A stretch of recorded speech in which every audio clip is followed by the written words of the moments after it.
숭실대학에 구미정이라고 하는 기독교 학과의 여자 교수님이 계십니다. 학생들한테 이제 수업을 시작하면서 칠판에다가 데카르트의 그 유명한 명제를 제시를 하게 됐어요. 나는 생각한다, 고로 존재한다 라고 하는 이 얘기에다가 나는 생각한다, 이 생각이라는 단어에다 밑줄을 긋고 여기에다가 한번 여러분의 생각을 한번 넣어달라라고 하는 얘기를 했습니다. 그랬더니 이 젊은이들이 늘 삶에 대한 염려와 걱정, 또 취업에 대한 걱정, 미래에 대한 걱정만 갖고 살았던 청년들이 거기에 답을 하지 못하더라는 거죠. 쭈뼛쭈뼛 이렇게 이제 그러는데 한 청년이 손을 들고 용기 있게 이제 대답을 한 겁니다. 이렇게 대답을 했다 그러는 거예요. 나는 취업한다, 고로 존재한다. 그랬더니 다른 친구들이 막 박수를 이제 치게 됐다는 거예요. 그랬더니 다른 청년 하나가 용기를 내서 또 자기 얘기를 또 했습니다. 이런 얘기를 했다는 거예요. 나는 연애한다, 그러므로 존재한다. 그랬더니 막 야유가 막 쏟아지더라라고 하는 그러한 얘기죠. 그랬더니 또 한 청년이 이제 이렇게 얘기를 하더라는 거예요. 나는 질주한다, 그러므로 존재한다. 이유는 이 청년은 늘 스트레스를 풀기 위해서 오토바이 아주 고속으로 달리는 그런 취미가 있는 청년이었다라고 하는 얘기죠. 여러분은 어떻게 이 나는 무엇한다, 고로 존재한다 라고 하는 이 명제에 여러분은 무슨 단어를 넣으시겠습니까? 이 학생들한테 가장 많은 지지를 받았던 그러한 명제가 있다라는 거예요. 그게 뭐냐면 나는 쇼핑한다, 그러므로 존재한다 라고 하는 그러한 명제였다라고 하는 얘기죠. 다들 이 얘기에 아주 환호성을 지르며 박수를 쳤다라는 얘기입니다. 이것이 의미하는 것은 사람은 소유로 자기의 정체성을 삼는 그러한 존재가 아닌가라고 하는 그러한 얘기인 것이죠. 우리는 예수님이 생각보다 구원이나 믿음에 관한 말씀보다 물질에 관한 말씀을 더 많이 하셨다라고 하는 사실을 우리가 기억해 볼 필요가 있습니다. 예수님의 38개 비유 가운데 16개가 다 금전에 관한 말씀입니다. 또한 신약 성경 안에 믿음에 대한 구절은 215구절이고 구원에 관한 구절은 218구절이 나오는데 이 금전, 재정, 이 청지기에 관한 말씀은 무려 2084개나 나오는 것을 볼 수가 있습니다. 예수님은 믿음보다, 예수님은 구원보다, 예수님은 돈에 관해서 더 많이 말씀하셨다라고 하는 것을 우리가 기억해 볼 필요가 있습니다. 오늘 말씀에서도 예수님은 너희를 위하여 보물을 땅에 쌓아두지 말라 이렇게 말씀하세요. 오직 너희를 위하여 보물을 하늘에 쌓아두라 라고 말씀하십니다. 그러면서 21절에 보니까 내 보물이 있는 그곳에 네 마음도 있는 거다 라고 이렇게 말씀하고 계십니다. 우리는 오늘 말씀을 통해서 아니 왜 예수님은 구원보다 믿음보다 돈에 대해서 더 말씀을 많이 하셨을까? 예수님이 어찌 보면은 이 물질에 관해서 굉장히 생각을 많이 하신 걸까? 우리는 오늘 말씀을 통해서 우리의 신앙생활이라고 하는 것은 물질과 별개가 아니다 라고 하는 것을 우리가 깨닫게 되는 것입니다. 그렇다면 왜 예수님이 구원이나 믿음이라는 주제보다 물질에 관한 주제를 10배 이상 더 많이 얘기하셨을까? 그 이유가 있는 것이죠. 우리 마태복음 6장의 19절 그리고 20절에 보면은 우리가 그냥 이렇게 쓱 스쳐 지나가게 되는 너무나 중요한 구절이 나옵니다. 19절에 보면은 너희를 위하여 라고 이렇게 말씀하십니다. 그리고 20절에도 오직 너희를 위하여 라고 이렇게 말씀하세요. 우리가 왜 보물을 땅에 쌓아두지 말고 왜 하늘에 쌓아둬야 되는가? 우리 예수님은 이게 다 나를 위한 게 아니고 너희를 위한 거다 라고 우리 예수님께서 2번이나 오직 너희를 위해 라고 말씀하고 계시다라는 사실을 우리가 주목해 볼 필요가 있는 것입니다. 그렇다면 왜 예수님께서 이렇게 돈에 관해서 말씀을 많이 하셨을까라고 하는 거죠. 우리는 다른 데서 해답을 찾을 게 아니고 말씀을 통해서 왜 예수님이 구원이라는 주제보다 믿음이라는 주제보다 소위 믿음에 대한 구절은 215 구절이고 구원에 대한 구절은 218 구절인데 어떻게 금전, 재정, 이 청지기에 관한 것은 2084 구절이나 되는가? 거의 10배 수준이거든요. 이유가 뭘까? 우리는 그 이유에 대해서 말씀을 통해 우리가 깊이 있게 우리 자신의 물질관, 성경적인 물질관에 대해서 우리가 깊이 있게 말씀을 통해 삶의 뿌리를 바로 세우는 그런 하나님의 종이 될 때 우리는 세상에 속지 않고 하나님의 자녀로서 한 번뿐인 인생 우리가 참 가치 있고 복 있게 살아가는 것이 아닌가라고 하는 것을 깨닫게 되는 것이죠. 먼저 첫 번째, 왜 예수님은 그토록 돈에 관해서 많이 말씀하셨을까? 그 이유가 있는 겁니다. 오늘 여기 19절과 20절에 보면은 너희를 위하여 보물을 땅에 쌓아두지 말라. 거기는 좀과 동록이 해하며 도둑이 구멍을 뚫고 도둑질 하느니라. 20절 오직 너희를 위하여 보물을 하늘에 쌓아두라. 거기는 좀이나 동록이 해하지 못하며 도둑이 구멍을 뚫지도 못하고 도둑질도 못하느니라. 오늘 이 말씀을 통해서 예수님이 먼저 우리에게 주시는 음성은 뭐냐 하면은 뭐가 수지 맞는 장사인지 한번 잘 생각해 보라라는 말씀입니다.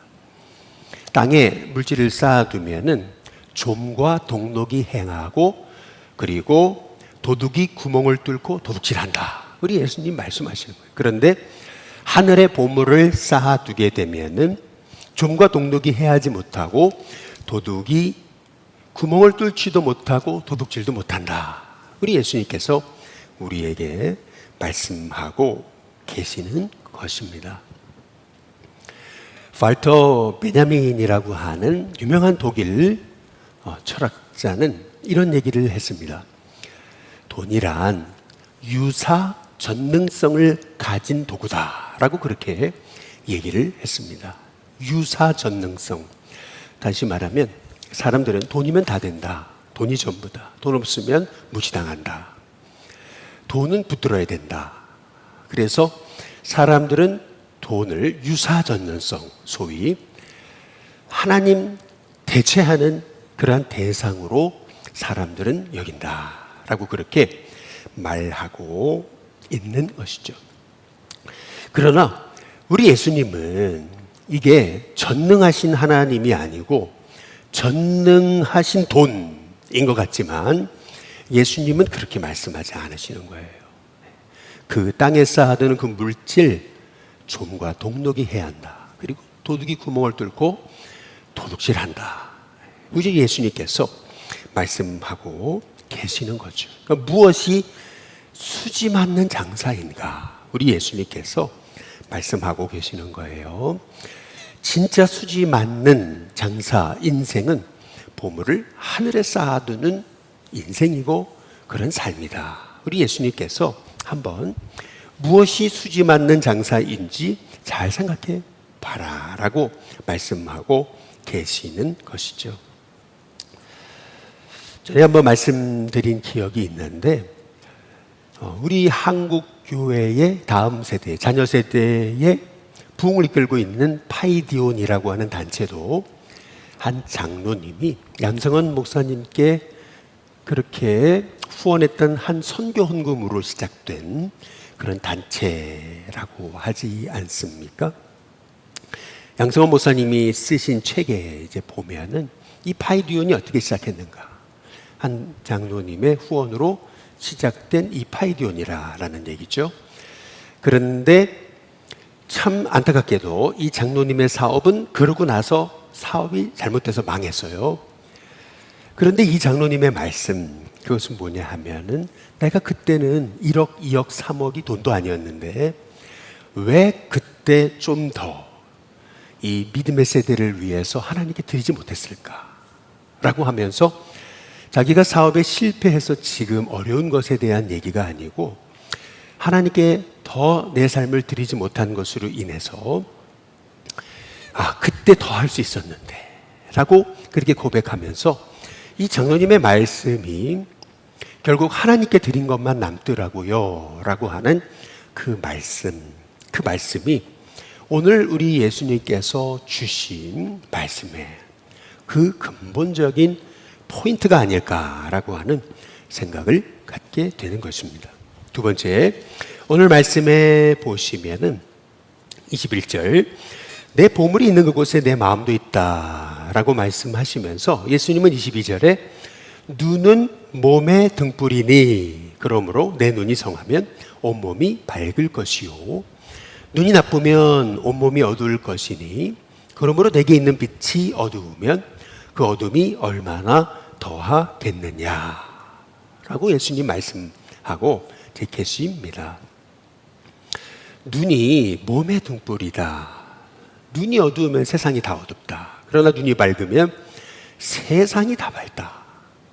이게 무슨 말씀입니까? 결국에 예수님이 주시는 말씀이 뭐냐 하면 우리 안에 예수님의 빛이 들어오면서 우리의 이 눈이 바뀌어지는 거, 이게 기독교거든요. 복음이란, 기독교 운동이란 눈 바꾸는 운동이거든요. 그런데 우리가 물질에 매이기 시작하면은 우리의 밝아졌던 눈이 다시 어두워진다. 물질에 매이면 인생이 어두워진다. 세상이 어두워진다. 봐야 될 것을 보지 못한다.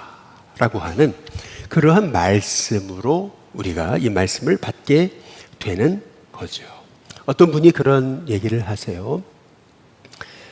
아니, 교회에 와가지고 스크린을 보는데 스크린이 어둡더라는 거예요. 뭐 이렇게 뭔가를 지나가고 늘 스크린이 어두워가지고 말씀이 잘 안 보이고 목사님 얼굴이 희미하게 보이고 그래서 병원에 갔더니 병원에서 뭐 괜찮은 거예요. 뭐 별로 뭐 특별한 거 없어요. 이제 이렇게 얘기를 하더라는 거예요. 그래서 아니 그런가 보다 이렇게 했는데 계속 눈이 안 보이고 침침하고 뭐가 지나가고 그래가지고 다시 병원에 갔더니 빨리 수술하셔야 된다고 시술하셔야 된다. 그래서 시술을 딱 하고 나니까 그렇게 세상이 밝더라는 거죠. 아니 그렇게 스크린이 잘 보이더라는 거죠. 결국에는 이 스크린이 문제가 아니고 결국에는 내 눈의 문제더라라고 하는 그러한 말씀입니다. 예수님께서 우리에게 주시는 말씀이 뭐냐면은 누가 염려함으로 그 길을 한 자라도 더 할 수 있냐? 염려함으로 해결되는 게 없다. 그런데 왜 물질에 매여서 그렇게 물질이 너희들의 삶의 중심이 돼서 왜 이렇게 세상 하나님이 주신 복된 세상을 어둡게 살아가냐? 우리 예수님께서 우리에게 주시는 하나님의 음성이다라고 하는 거죠. 예수님은 이렇게 말씀하시는 것 같아요. 눈을 좀 떠봐라. 멀리 보고 염려하지 마라. 내가 너희 인생 다 주관한다. 그러니까 그 물질 붙잡고 물질에 매여서 살지 말고 나누면서 베풀며 살아. 너희는 땅에 있고 나는 하늘에 있잖아. 만사를 내가 성취하는 거거든. 그 물질이 성취하는 거 아니거든. 전능한 돈이 아니야. 전능한 하나님이야. 우리 예수님께서 오늘 우리에게 주시는 이 하나님의 음성을 받아서 하나님, 우리로 하여금 우리의 눈이 예수님으로 인해서 밝아 그 뜻대로 살아갈 수 있는 하나님의 종이 되게 해달라고 기도하는 저와 여러분이 되시길 주님의 이름으로 축복합니다. 마지막으로 오늘 24절에 보면은 예수님이 물질에 관해서 주시는 이 말씀은 사실 우리에게 조금 충격적이죠. 왜냐하면은 한 사람이 두 주인을 섬기지 못할 것이니 라고 말씀하세요. 그 두 주인이 뭡니까? 혹 이를 미워하고 저를 사랑하거나 혹 이를 중히 여기고 저를 경히 여김이라. 너희가 하나님과 재물을 겸하여 섬기지 못하느니라. 우리 예수님은 물질에 대해서 물질 혹은 하나님, 이 두 주인 너희가 섬길 수 없다. 하나만 섬길 수 있다. 이렇게 말씀하고 계시는 것입니다. 아니 그냥 뭐 돈이 돈이지 무슨 주인입니까? 이제 이렇게 우리는 말씀하기가 너무 쉬워요. 그런데 오늘 이 말씀의 본문을 헬라어 원어 성경을 보시면 하나님과 재물이 아니죠. 원래 본문은 하나님과 만몬신을 섬길 수 없다라고 그렇게 예수님께서 말씀하고 계시는 거죠. 가만히 생각을 해보니까 이 예수님의 말씀이 맞는 것 같아요. 왜냐하면은 통장에 잔고가 없을 때는 마음이 덜 불안하거든요. 그런데 통장의 잔고가 든든할 때는 이 말씀에서 은혜 받은 것보다 통장 잔고가 든든할 때 더 마음이 든든한 것 같아요. 오히려. 내가 믿음 생활을 얼마나 했고 내가 목사고 또 내가 신앙인으로 얼마나 살았는데 하나님보다 통장 잔고가 더 나의 마음을 든든하게 하는 거구나. 그래서 우리 예수님이 두 주인을 섬길 수 없다. 하나님과 재물을 겸하여 섬길 수 없다라고 말씀하고 계시는 거죠. 예수님이 돈에 관해서 말씀하시면서 우리에게 주신 말씀의 핵심이 뭐냐 하면은 우리가 물질에 매이면 자칫 잘못하다가 우리는 하나님을 섬기는 게 아니고 물질을 섬길 수 있다라고 말씀하고 계시는 것이죠. 그래서 오늘 이 말씀을 우리에게 적용을 한다면 이렇게 볼 수가 있을 것 같아요. 우리는 끊임없이 하루를 살아가면서 하나님 앞에 이런 고백이 필요할 것 같아요. 하나님, 우리는 물질로 사는 사람이 아니고 예수님으로 사는 사람입니다. 우리는 예수님이 삶의 목적입니다. 우리는 예수님을 의지할 때 더 행복합니다. 우리는 하나님이 주시는 물질을 가지고 하나님의 나라를 유익하게 할 사람입니다. 우리가 끊임없이 고백하면서 하나님이 내게 허락하신 물질을 하나님 나라 복음을 위한 도구로 사용할 수 있게 해달라고 기도할 수 있는 저와 여러분이 되시길 주님의 이름으로 축복합니다. 한경직 목사님이 유학 갔다 오셔서 한국교회를 대표할 수 있었던 그 계기도 윤치호 선생이 한경직 목사님께 후원하셨던 그 귀한 작은 헌금을 통해서 한경직 목사님 미국에서 공부할 수 있었던 건 아니겠어요? 뿐만 아니라 예루살렘 교회가 기근과 흉년을 만났을 때 그들이 아사되지 않고 그 교회가 살아남을 수 있었던 것도 그 개척교회 후발주자였던 안디옥 교회 성도들의 구제헌금을 통해서, 그래서 예루살렘 교회는 그 위기를 극복할 수 있었던 것이고요. 또 미국에 가보니까 이 의료 체계라는 게 얼마나 이렇게 비합리적인지, 저희도 미국에 살았지만 치과 치료는 전혀 한 번도 받아본 적 없었던 그러한 사회가 미국 사회인 것이죠. 그런데 우리나라는 이 의료 체계가 그래도 미국보다 훨씬 앞서 있지 않습니까? 의료 기술도 말이죠. 세계적인 수준이 아니겠어요?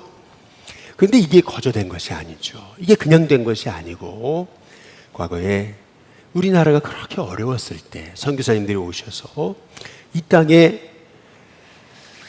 병원이 필요하고 하다라는 것을 깨닫고 다시 고국에 돌아가서 그 펀드레이징을 통해 가지고 세브란스라고 하는 그러한 귀한 독지가가 자기의 물질을 드렸을 때 그것이 우리 한국 땅에 병원이 세워지고 그래서 이 나라가 여기까지 온 것이 아닌가라고 하는 생각을 갖게 되는 거죠. 바울이 로마 선교를 하는데 온 이태 이상을 거기에서 구금되어 있었거든요.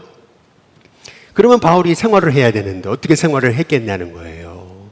빌립보 성도들이 모아준 선교원금을 통해서 바울은 마음껏 로마에서 복음을 전할 수가 있었던 거죠.